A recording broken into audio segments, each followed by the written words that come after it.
welcome back to the Citizen channel and our story of the game. Yes, you might say, Burner, there's no story of the game, it was crap, but I think we'll find one or two things to chat about on and off the pitch as we look back, of course, on the 10th of May 2025 at Southampton 0, City 0. Yes, I was going to do a quick thing, say, yeah, the game was shit, let's move on. But yeah, some interesting points as well. Of course, Diaz has been causing problems.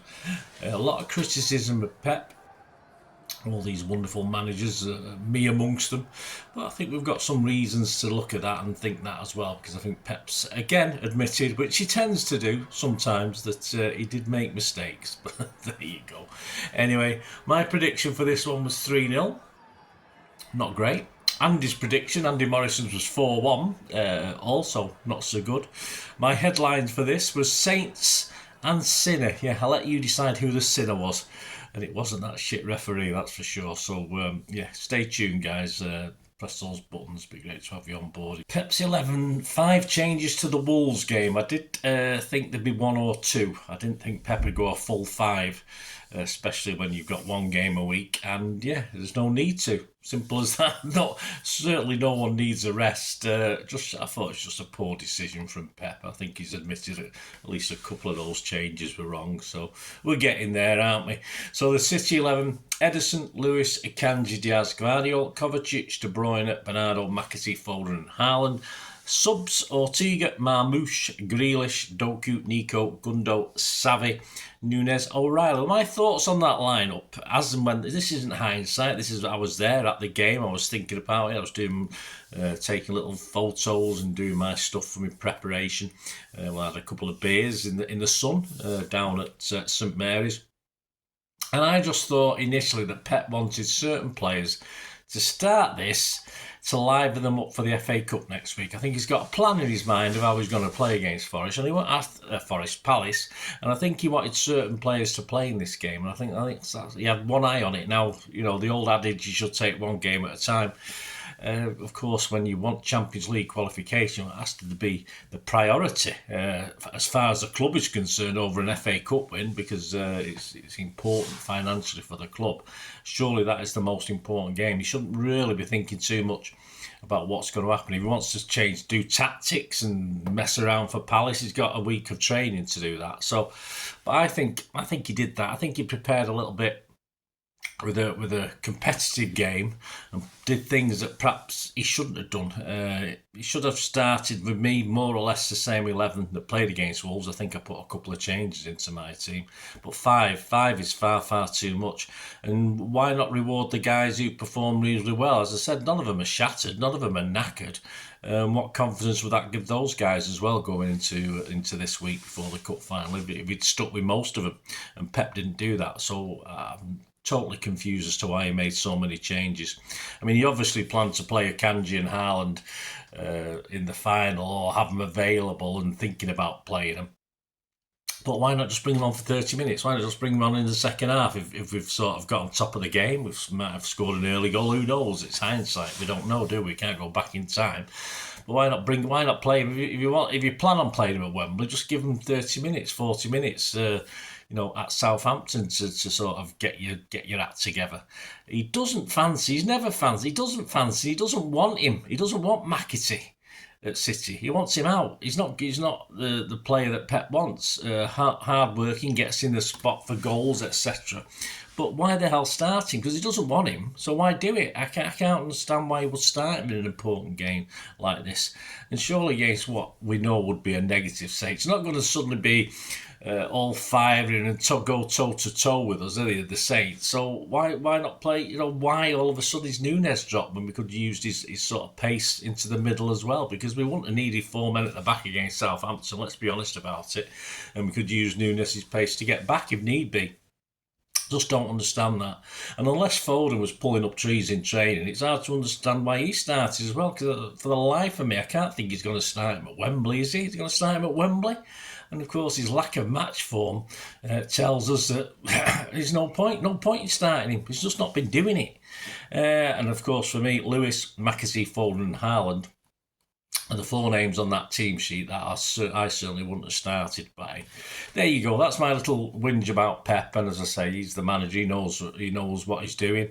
But I think he's admitted himself. He made 1 or 2 mistakes. I think he made 3 or 4 mistakes with that Pep's 11. But anyway, on to the Saints 11. Ramsdale, Harwood, Bellis. I forgot he was playing. Bednarek, Stevens, Bree, Downs, Ugachukwu, Wellington, Fernandez, Sulemana and Diblin with their starting 11. I've heard of a couple of them, obviously we haven't we? Right, the game itself, 8 minutes. Gvardiol heads a Diaz cross safely into keeper Ramsdale's hands. Yes, a little bit of a back pass, back header there from Gvardiol to the opposition keeper. 12 minutes from nothing. Saints almost give up an own goal. I mean, if this had gone in, I think this is a slaughter. I think this is 3-4-0 at least, probably more. It's just nothing really. Just a clearance and it hit the back of a red and white striped shirt. The guy had tried to clear it and the goalie was sort of on the edge of his box, so on his 6-yard box, so he wasn't getting to it. And it sort of just bounced high and wide with the keeper beaten. So, yeah, I mean, if that had gone in after 12 minutes, that would have probably summed up Southampton's season. But it didn't, and it didn't sum up Southampton's season. Now they grabbed a point, of course, so they're not the worst team ever, although basically they probably were. 23 minutes, Foden finds Gvardiol at the back post, but his header is aimed at the big man Erling, but it's just behind him, just a little bit out, that one. 32 minutes, KDB wins a free kick just outside the box. But his kick is never getting up and down. It sort of skims the back of the roof of the net. It was literally about a yard outside the box. It's just not getting it. A yard outside the D would have been fine, but it's just too close in, even for Kevin. I think he should have laid that off or done something a bit different with it. So a bit of a waste for me. 34 minutes, this time a Foden cross is just too high for Haaland. There was a lot of high crosses yesterday, mainly KDB was the culprit, but in fairness, Haaland did get to quite a lot of them. But I mean, he can get 9'6" in the air. There's that famous picture in the 115 section or the bar area behind 115, 116 in the south stand when it shows him a picture of him. And I think it's 9'6". It was measured at a leap he made in the game. So we know he can do that, and he did well to get to some actually, but this one from Foden was just too high. He had a couple of minutes injury time, and that was it really. So half time, shocking really, shocking first half. We needed an early goal, it never looked likely, all very, very slow and deliberate. Second 45, of course, an immediate change, although it could have happened a lot earlier, according to Pep. He wasn't happy after 20 minutes, was he? So eventually, and for the second 45, we get Doku for McAtee. Straight after half time, 61 minutes, a Foden curler just evades a stretching Haaland and the far post. And on 64 minutes, Bernardo tries to poke one in after Doku finds some space for a cross, but it's cleared off the line by Stevens. Could have easily gone in his own goal, but they got the luck and they rode the luck and they got it. Simple as that. 71 minutes, Ramsdale keeps out on a Kanji effort from a KDB looping cross, but he really made a meal of that one. The header was fairly weak. 76 minutes, it was Foden off and Savvy on, and O'Reilly came on for Lewis. 77 minutes, KDB puts Haaland through nicely. He turns lovely. He does a nice little turn actually inside the box, turns inside the defender, and his cross looks destined for either O'Reilly or Savvy, but they're both ahead of it. So I'm not too sure it was a bad pass or these two guys. What sort of happened with them two? They were so keen to get into the box. Both of them sort of arrived in the same space in the 6-yard box. If one had held back, one had let the other one go. The other one sort of thought a little bit brain, held back just slightly. Then whether Haaland had made a bad pass or they'd moved too quickly, one of them would have picked it up. But of course, they didn't. And the chance went begging, unfortunately. 84 minutes, Marmoush for Kova. 84 minutes also, Haaland heads back towards Savvy. And it looked like Savvy and Bernardo sort of got in each other's way again. Yeah, if he'd left it, I think it was Bernardo. Someone said it was Kovacic, but he was off the pitch by then. It was a good header back by Erling. And Ramsdale saves it on the second chance, and shortly after, Diaz heads another one for goal, but Ramsdale tips that one over. Not the most powerful headers, and Ramsdale, not okay save, but he did again made it a little bit more exciting than it probably was. Plus 7 minutes injury, probably should have been 11 or 12. In fairness, it used to be at the start of the season when they started adding all these minutes. Was it last season? I forgot now. But of course, that's gone by the by now. So 7 minutes seems fair, but it probably should have been 11 or 12. Not that we were getting anywhere near, was it? 91 minutes. Finally, we beat Ramsdale, but Marmoush's effort from just inside the box smacks the bar. And then he waves to the fans, doesn't he? These fans have been singing for like 90% of the game, and all of a sudden he waves to the fans to get behind. Is he taking the piss? I just don't know with Marmoush. Just if anyone knows Marmoush, just tell him to rein it in, will you? If you'd have put the ball in the net, we would be cheering, wouldn't we, you cheeky get? But I mean, I didn't like that. I don't like when Marmoush does this. He doesn't know us well enough. He doesn't to tell us what to do. And the fans were excellent again yesterday, so they didn't need any encouragement to get behind the team. It was a team that needed to answer the fan support, and they didn't. Sum up, we needed an early goal. It was always going to get harder and harder the longer Southampton survived. A horrible game to watch. And of course, Diana's caused a few repercussions and a few problems. He said later, of course, that Saints are crap. Basically, that's what he said. But we have to be good enough to get past them, mate, don't we? That's a problem. We're not. And I believe KDB said this as well. It's up to us to break them down. And I thought there was too much pot on Kevin yesterday. He needed at least one of the wingers on to start. Certainly, we were playing Haaland.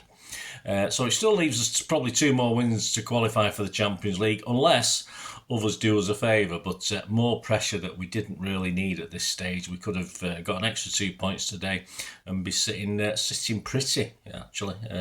Very depressing. On Diaz's comments, all right, let him get on with it, what he thinks, but I'm not sure what he expected from Saints. They are the worst team in the Premier League.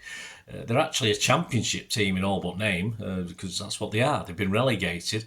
And if you think about it, if they play like they've been playing this season, next season, they'll be a League One team in 12 months' time. So, what did he expect? Did he expect them to go toe-to-toe with us? I just don't know.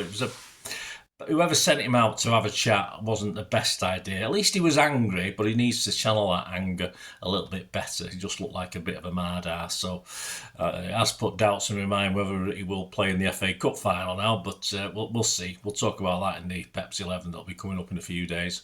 Yes, the table Saturday night. We're still third with all the Sunday games to come, of course.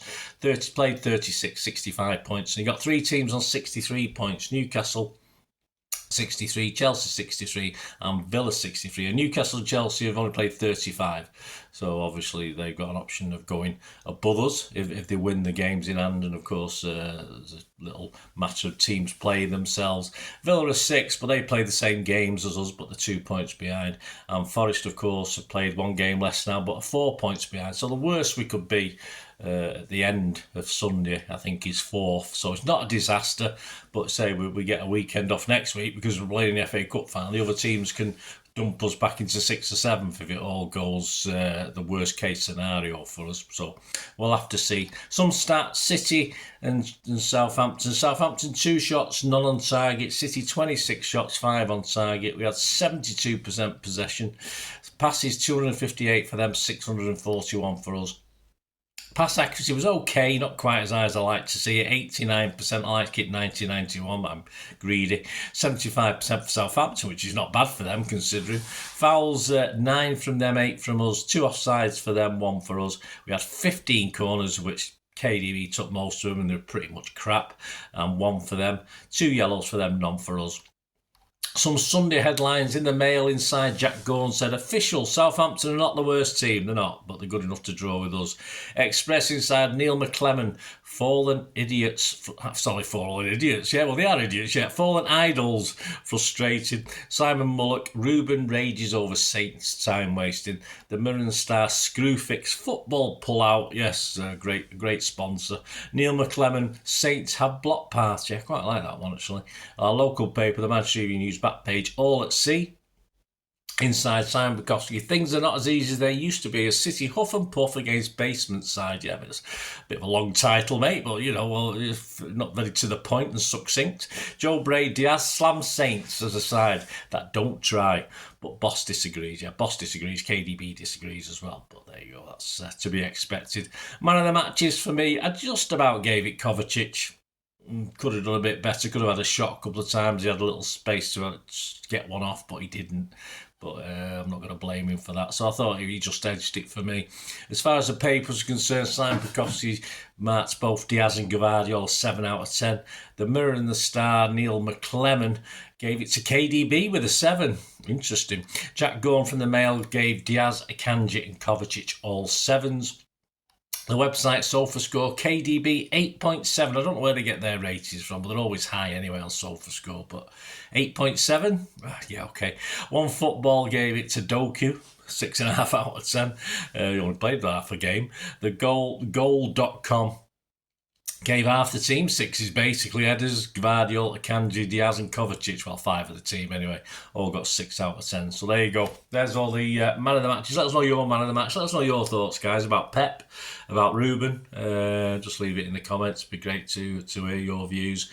Check out my Pepsi 11 coming up very soon for City's FA Cup final match-up with Palace. Interesting. I'll have a view on this starting 11 today and whether, which ones is Pep going to start in the actual cup final. Is he going to make? I think he'll make 5 changes, but you'll have to join me Pepsi 11 for that, at least 4 or 5 changes. So join me for that one. We'll have to see, won't we? Leave us your comments, press those buttons, and of course don't forget to check out my player ratings if you've not already done so as well for this game, which are out now.